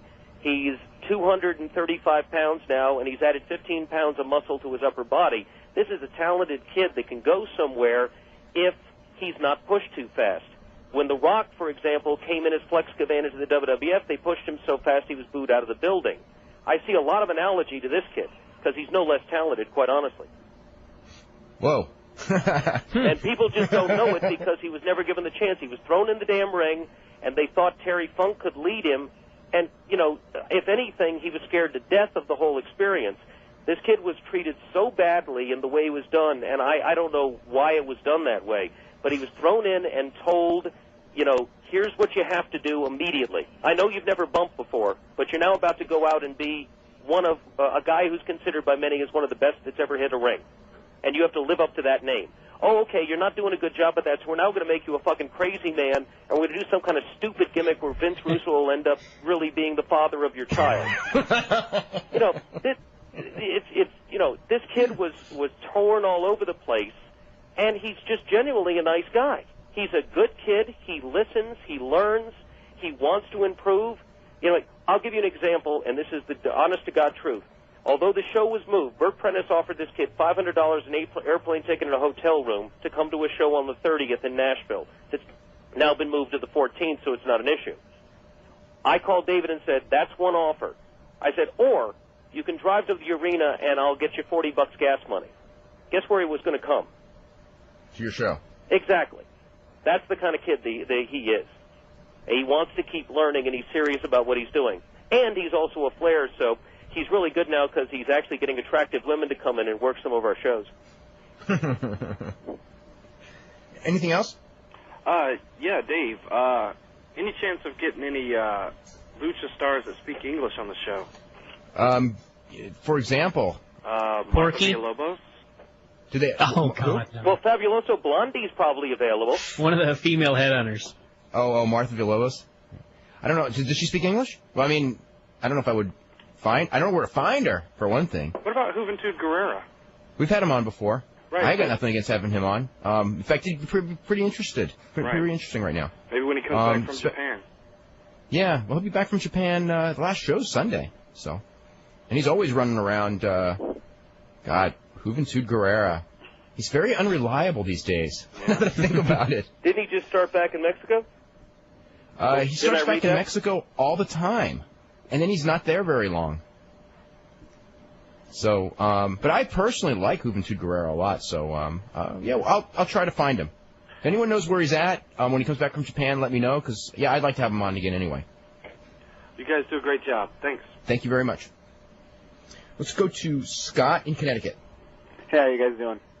Doing good. And hey, Bill, how you doing? Hello there. First, I just wanted to say you were commenting before about how not the way not to do this WCW thing is to rush into it by doing interpromotional angles right away. And I totally agree. And I think the first thing they've done wrong is having DDP as this stalker. I mean, because that's a main angle, and already you've got Undertaker, who's considered a top guy in the WWF, and DDP, who's basically the biggest guy that they have under WCW contract, and now you have them feuding for WCW TV's even on. And I think they should wait a year at least of just constant WCW programming, and WCW product being WCW product, not WCW product being WCW/WWF product. You know what's funny of what you just said? I think that was the plan for a while. That was exactly what their. I agree with him. That was exactly what their plan was, and then why? And I don't know why it changed, but they just did a 180 about. I think I know why it changed. TV, because TV ratings went down. If you want, they were in panic because the numbers were dropping, and they were trying to find a way to artificially enhance from one week to the next. But that's they figured interpromotional. They figured interpromotional is a way to get the ratings back up. Yeah, but I think the reality is, and you're right. First of all, we go back to what I said earlier. If you remember Raw and Nitro, there was an audience that was watching, and there was only one rating point that jumped when Nitro went from hour to hour over to Raw, on average. So let's take that the opposite way. There was this whole unique WWF audience that never knew what the fuck was going on over at WCW. Exactly. I was over at my godchild's house talking to a kid, and he ended up saying, he saw a Lawler for Mayor sign in my car, and I gave him one, and he started talking, and all of his questions were WWF, and I out of curiosity, I went, do you know who any of these people are? And I ran through everybody at the top of the old WCW. He knew Flair, but only Rick. He knew Hogan, but only really from the WWF mix-over. Yeah. He knew Sting, and maybe one or two guys, Goldberg. Only the top, most visible pushes that were there. Otherwise, all the ones who aren't coming, there's something they weren't watching. And I think that's the end mistake. I think Page's appearance was a huge mistake because the audience he appeared in front doesn't really know who the fuck he is. Well, I think people know who Page is, and I think that's but they don't care about him. But he got that huge pop and everything. And I think that's basically the only reason. Well, that's a Pavlovian pop. He's brought out as a guest star. I swear, a monkey will get a Pavlovian pop if you bring him out that way. Well, I'm pretty sure if Bossman took off the hood, then the crowd would. Yeah, they would. Maybe not Bossman. They would, but they would groan real quick afterwards. But I'm pretty sure Golga would get the pop.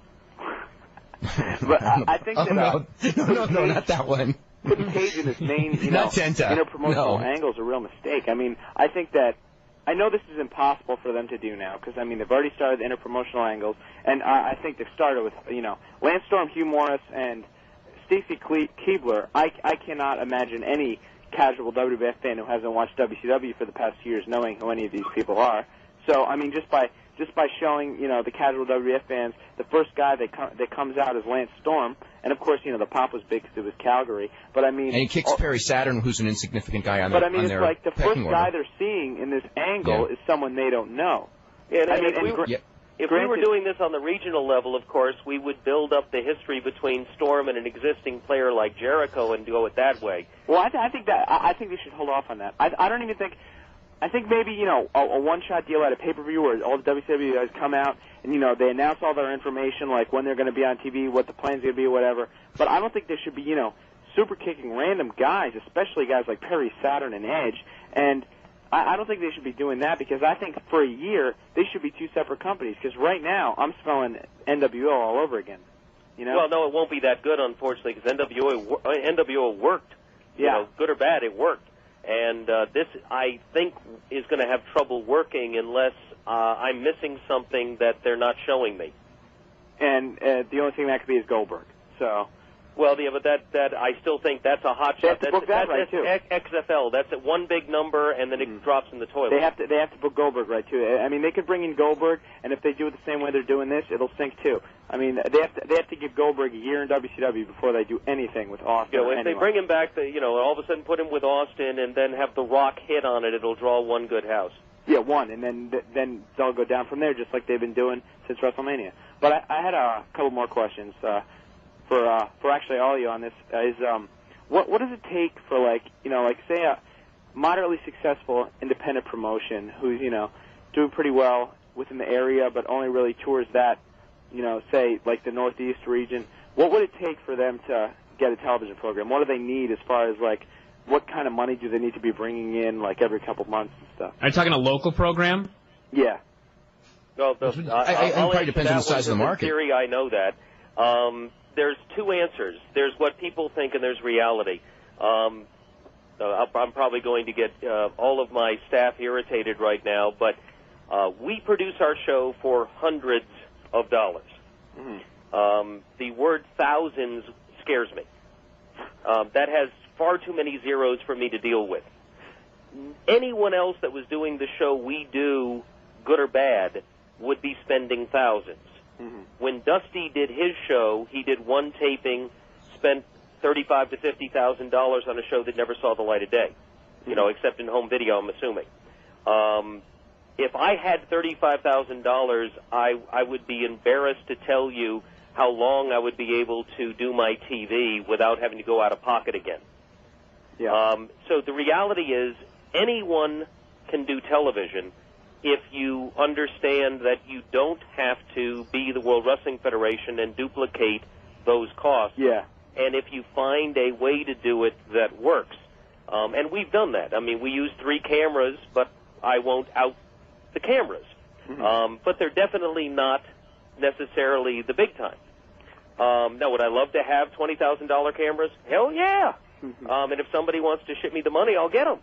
But until then, I'm going to work on making it look as good as possible with what we got. I grew up watching, and I still think there's an audience for it, USWA at its most compelling for me, or CWA actually before that, was when they took the single overhead camera shot down on the ring, and you guys who watched that will remember, and showed me matches from the Mid-South Coliseum. And all of a sudden, Lord Humongous would be beating the fuck out of Jerry Lawler. And all you had was that one camera. And it wasn't even that good a camera. It was Randy West doing the best he could up there. And the end result was it gave you something that you normally would have to pay a ticket for, and that's the thing that frequently we don't do for our audience. And that's what we got to remember. You don't have to give them everything on TV. It's just there's a perception you do, and then ego gets involved, and people are concerned that their stuff doesn't look as good as the best that's out there. What doesn't matter? Yeah. Provide product and make sure that the talent you're utilizing is good. Or if you're just going to be local and you're trying to draw a house, do the best damn commercial you can to get people into that door, because that's what's going to make you money, not the TV. Yeah, definitely. And Dave and Brian, you guys are on the other side of the country, so you guys probably maybe aren't at a position to say this, but I mean, who would you say right now up in the Northeast is like at the closest to being able to put something together on TV? I have no idea. You have no idea? I have no idea. I don't think there's anybody up in this area. Like, just to throw a name out, the company that runs the Elks Lodge, right? UCW, right? And that's the company that I've heard of them. Yeah, you never heard of them?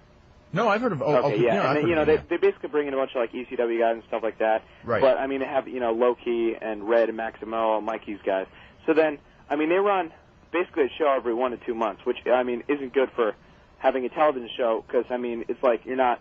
I don't think that would be able to. You wouldn't be bringing in enough money as far as events. Well, actually, that's actually not a terrible idea if you take a step back. That's how ECW survived for going on 4 years. They didn't do more than one show a month either. Well, they did one taping at the bingo hall and got all their TV out of that, and then people bought the shows eventually, but Paul wasn't promoting that much. So, believe me, that's not a bad way to go if you can get the product out there. So I remember ECW towards the end, basically last year, they set up, this string of shows that they'd always want to guarantee as TV tapings, especially up in New York, like they'd run Poughkeepsie or Danbury, and they wanted to be a TV taping, but then they'd stop by the arena and they'd have to make that a TV taping. So they ended up putting 1 to 2 matches from each show on like TV for the week, and then like some of them would make syndicated, some of them would make TNN, and it got really confusing. And like none of the stuff really meshed well on ECW TV as far as building up angles. And I think you're right that it was better just to do the one big arena show and use it for 2 to 3 weeks. Well, I mean that worked at the beginning. The part of the problem with ECW is it aspired to be big. Yeah. Without continuing the perception of being big that was working for them. Paul just decided at one point with Steve Carroll and the other guys, let's be big. And believe me, the hardest thing to do is be big and make it work. You've got to have a bucket load of money to cover your ass on the lean times. And when you don't have that bucket load of money, you're caught against the payment process of the people you work with. You've told your talent you're going to pay them today, but you've got a pay-per-view provider that's paying you in 4 months. Well, so I think that, all of a sudden you're basically fucked, and no matter what you do, you're going to constantly be, trying desperately to make it even. ECW made the mistake of trying to become too big. If they had stayed small and tossed their pay-per-view in, which we're doing adequately, they'd probably still be around. Well, I mean, I think the whole reason that a lot of the ECW fans were generally older fans who basically gave up on suspending their disbelief, and they were just going out there cheering all the blood and stuff like that. I think they liked that it wasn't a big WWF promotion. I think they liked that you're in this small arena and you get a good shot at looking at the action and stuff like that. Whereas but the one thing that they didn't like was that as soon as there was a star, that star would leave, and they would turn on that star. And the problem is that Paul then, because of that, wanted to keep those stars, which meant he had to pay them, and that's where he got screwed, was paying people enough for them not to leave. Again, that's the problem of attempting to be big. Well, back to my example of ECW really quick is that they do the shows once or twice every 2 months and stuff like that, and they produce the videos that they sell, right? And I have a couple of and the as far as the graphics through the transitions and stuff like that, and basically like with the names on the bottom and at the entrance and the opening montage they have and stuff like that, it's pretty decent quality. I'd say it's up there with almost Ohio OVW. Valley. Ohio Valley? Yeah. So that is the standard, by the way. And so it's almost it's a little like, I guess maybe because it's like probably a second generation tape, it looks a little foggy or whatever, but it's still pretty good as far as that. So I mean, obviously they have the equipment and stuff like that, and I've noticed the cameras they have are pretty professional. I mean, they're not $20,000 cameras, but they're pretty good, and I know they actually have they're not doing the work themselves, they have a company doing the shooting for them. Oh, they're in trouble already? So I mean, they have, and I'm looking at these videos, and they're pretty good. And I'm thinking, if they have enough money, or they're bringing enough money to do this for a video, which I mean, I wouldn't imagine gives you that much income.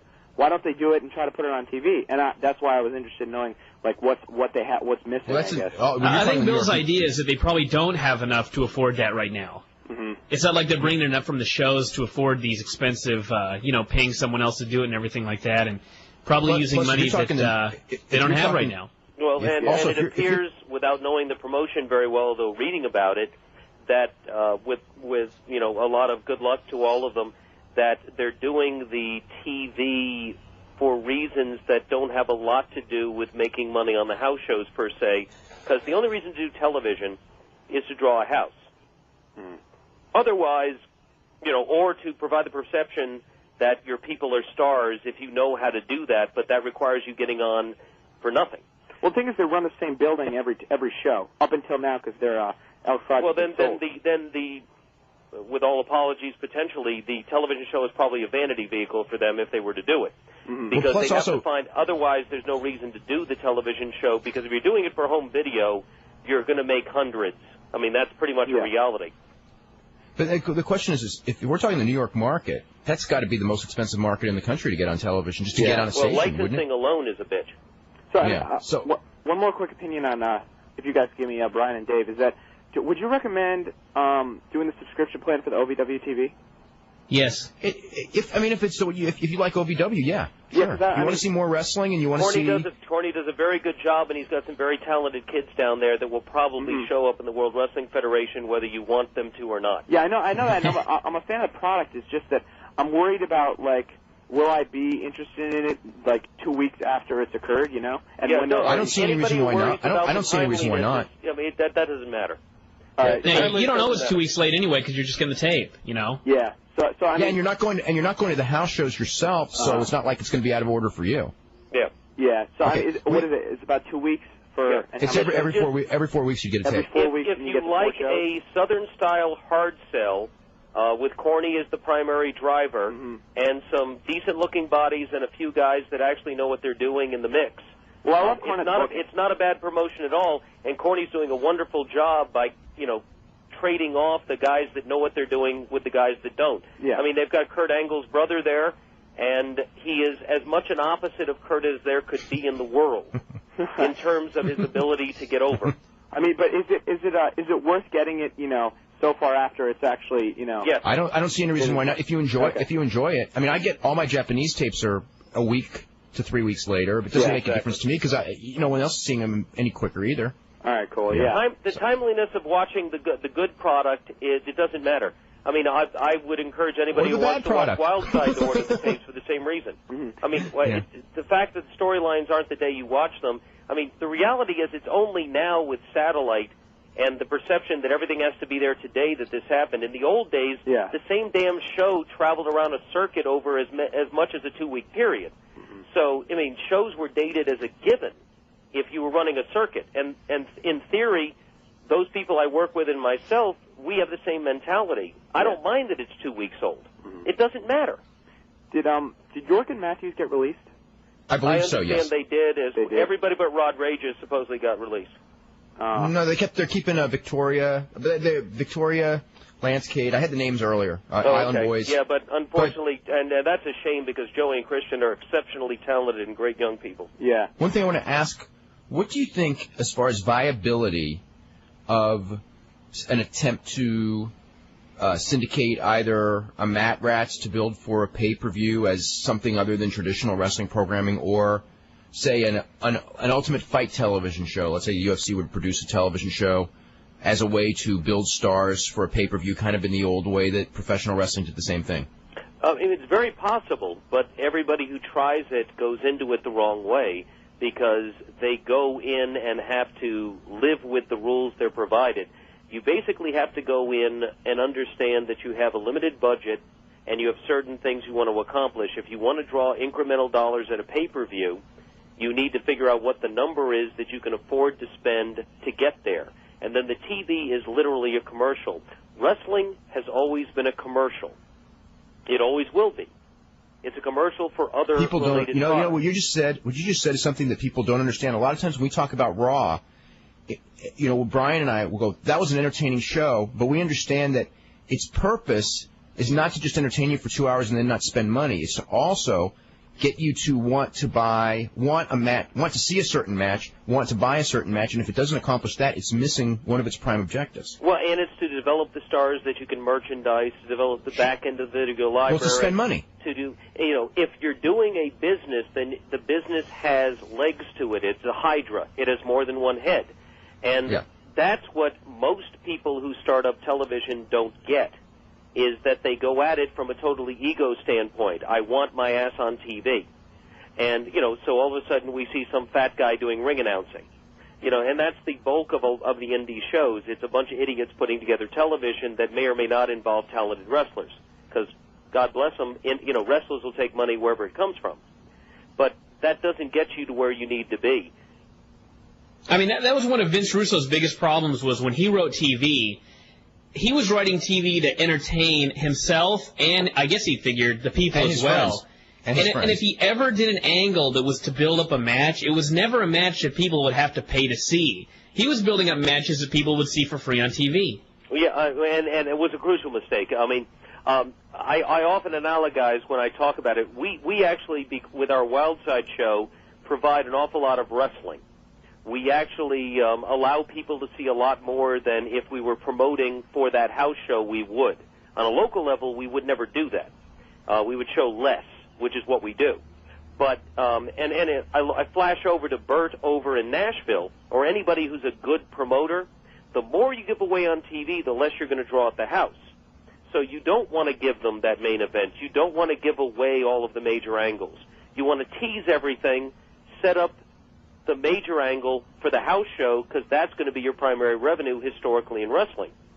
Television's there, but unless you control the revenues on it and have all the mechanisms we talked about starting at the beginning, cable, syndication, a big enough number to sell it on Madison Avenue, you're pissing in the wind anyway. So your key is to promote to where you can make the money. Merchandising, house shows, potentially pay-per-view. But you can't jump into one without the rest of the pieces. Let's go to Mark in Los Angeles. Mark, what's going on? How you guys doing today, Dave? Doing really good. First off, is there a subscription system for NWA Wildside like there is for OVW? Not subscription, but you can buy our videos. Go to nwa-wildside.com, and you'll see in the video, just go to merchandise, you'll see a breakdown of videos. It's relatively inexpensive, and we pay for shipping because, honestly, we want to get the product out there. So check out, but all of our TV shows and most of our house shows are available. Dave, this was the best show you guys have had. You guys, I hope when you finish the show, you guys rebook him for like next month. But Cool. My question is, do you think the UPW is really being dropped as a developmental territory? I've read that on One Wrestling today. Yes and no. Rick Bassman is being dropped from contract. I don't know that. As far as any other changes, they're going to still, work with them. But as far as I don't know that they ever really were a developmental thing other than Rick Bassman was under contract. Well, Rick's deal was totally different from everybody else's in that his was totally a back-end deal anyway. He was being paid salary, and he was paid salary, but he still got the back-end deal, I believe. Yeah, I mean, he was never really part of the normal development system. And No, yeah, right, exactly. It wasn't his company was not a developmental company like Cornette's anyway, right? Totally different. Yeah, his deal was different. The relationship was totally different, and will probably continue to be. Yeah. Yeah. So it's like yes and no is the answer to that question, I guess. And that is right. Okay, That's all I got. I'll let somebody else come on. Okay, we're going to go to Abby. Abby, what's up? Hey, how are you guys? I have to agree with the last caller. You were probably the most entertaining guest I've heard in a really long time, and I think it's because of the background that you're bringing, to the listeners.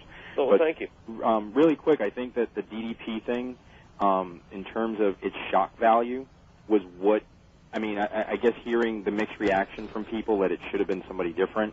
The only other person that came to my mind that would have been a logical suspect would have been like Shawn Michaels or something coming back. Yeah, but that's not viable. Boss man, I probably would have groaned and turned off the TV and gone to bed. That's the problem with surprises is that people in wrestling love to swerve and give you surprises, but they're not as good at paying off. I would have. It's hard to pay off. I would have actually promoted the surprise, and that was, I think, a mistake. Right. And the funny thing about surprises is like 95% of the time they're horrible, but fans, whenever they hear there's going to be a surprise, their expectations still go through the roof. I don't know why that is. In fact, I saw that on my report, I think, on the Observer thing, that I had the requisite mystery partner at an upcoming card. Well, the other thing I was thinking, too, though, is that if you had to pick a logical person to pull from WCW to rush into something to try to sell the pay-per-view, he kind of makes sense because he is kind of up there in age, and to put him up against The Undertaker, who's also kind of up there and been around. Oh, Dallas is youthful. I think that it's a program that's good for DDP to start with, and if Undertaker really is nearing the end of his career, to sort of go out with. But I'll let you guys go. If you look at it of the list of guys from WCW that they have, and for the role that they have, he was the best guy. He wasn't, but I could see. No, he was. As far as like of the list of guys that they could have brought in, unless they, the only guy I was thinking of, the best guy that would have popped everything, but except it couldn't viably be done, except it would have gotten a great pop, is Jake Roberts, because it would have fit everything that everybody wanted, except he was going to come in and look 100 years old, so you can't do it. But aside from that, DDP, at least, it's not the greatest. But it's something we've never seen before either. Yeah, well, they're going to have a different match. The key on DDP is, in theory, he can talk. Yeah. And I think that's going to be what has to sell this thing, is you're going to have to get it over, and you need a spokesman. And you need Dallas some good talkers in this thing. Primarily a mouth, and he'll always be primarily a mouth, even though he turned himself into a reasonable worker. Right. I mean, I thought his interview was pretty fair in the sense that he was saying, make me famous. Like that. Yeah, well, that was a tough spot, and I'm not sure he did as well as he would have liked to, but... Well, again, I want to thank you, and Bill, you need to come back soon. So, Take care, guys. Okay, we're going to go to Mike. I think, Mike, you're going to be our last caller. Hey, good evening. How you doing? A little word about the UCW guys in Queens here to run the Elks Lodge. They're going to be doing Sports Fest in Staten Island, an old ECW haunt, and after that, they're doing Jersey. The guy who runs it has it's Ultimate Cards and Comics. It's kind of a video card shop. He used to always have, whenever WWF or people would be in town, they'd be in free autograph sessions. That's how he got into wrestling. He rents videotapes and stuff. So if you're doing New York City here, the WWF syndicated show is on the Long Island station. If you want to get on a New York proper station, it's pretty expensive. Oh, no, that's impossible. Expensive is the wrong word. It's $1 million cost, or at least for a time period over a $500,000 just to get on and at all. Forget it. WOW was on 2 a.m. on the Fox station, and that was even a nice buck. Well, and I have a feeling they probably still owe money. I think so. If you look at the ECW bankruptcy filing, MSG was basically being paid a few bucks a week to even stay on the air. I was surprised ECW was even on the air with MSG. MSG was paying, well, actually, ECW did a very good job hanging on with a diversity of television entities when they weren't paying. Yeah. And they actually did a wonderful job doing that. Steve Carroll actually jumped through hoops there. It was a little, how would you say, shell game going on there, too. One of the keys at stations is once they have you in too much debt, any money they get is money that they can put into the bank, and so they'll string it out, and they'll actually keep you on for at least a while. Yeah. And they work that gimmick as well as anybody ever has. And, by the way, Dave, I tuned in a little late. I heard a few of the names from OVW, Keck, Howell, and, Turkey were the only OVW guys dropped. Those are the only guys I heard? Those are the only OVW guys dropped, but there are a lot of developmental. Most of the Memphis guys seems like about 2/3 of them. Yeah, I read that. It's basically, would you call it a consolidation? No, I think that they got rid of the ones that they didn't think were going to make it. You're kind of combining Les and OVW there, kind of going back and forth a little bit. Certainly. You say that? Certainly. Yeah. Plus, because they're that Les's promotion is 90 minutes away from Corny. Yeah, I know that. Yeah. And so they have the ability to run a circuit with Corny helping, because Les has never been that good at running the house shows. So if they actually, the key of what WWF wants is ideally they want the USWA system, where you're running 4 or 5 days a week and keeping the boys busy. Yeah. Because that's the key of development system. And the problem anybody else has is how much they run and how much work the guys can get and whether they like what they're doing. And that's the gravy on it. So anybody that they may eliminate, like Memphis, or modify other deals, they're looking at, are they delivering across all the layers? I mean, anybody can put a damn ring in a building and call it a school. But at the end result is you have to keep them out there, even if it's 20 people in the fucking audience. And if you my deal with WCW, I was paid based on how many shows I ran. The key was the more I did, the better I was doing, even if there were 4 people and a chicken in the audience. And by the way, Dave, when you see talent being cut, it's not like they can't pick and choose who they want anyway. Like you see them having Chris Daniels and Scoot Andrews in TV taping matches. No, of course they can. People, they can. They can get anyone they want, and they're not. You know. Here's the other thing. They're not poor. I know. And they can afford anything they want to do right now, but and probably guys, for the next several years. Yeah, but a lot of these guys have kind of been there for a while, like you mentioned. You know, you got to bring them up or cut them loose. You know? Yeah, well, sooner or later. That's why they were cut loose. That's why they were cut loose. You can't be the welfare house for wrestlers and need to work sometimes, you know what I mean? Well, yeah, but the WWF will always have a spot for the guys that have brought them to the party. Yeah. You know, I have a feeling that Calloway and all of the other guys, when they decide not to wrestle anymore, will have jobs backstage. No, and I'm talking about just keeping on guys, a lot of these, workers just for the sake of it. You know what I mean? Just letting them stay up there. Well, you can't do that.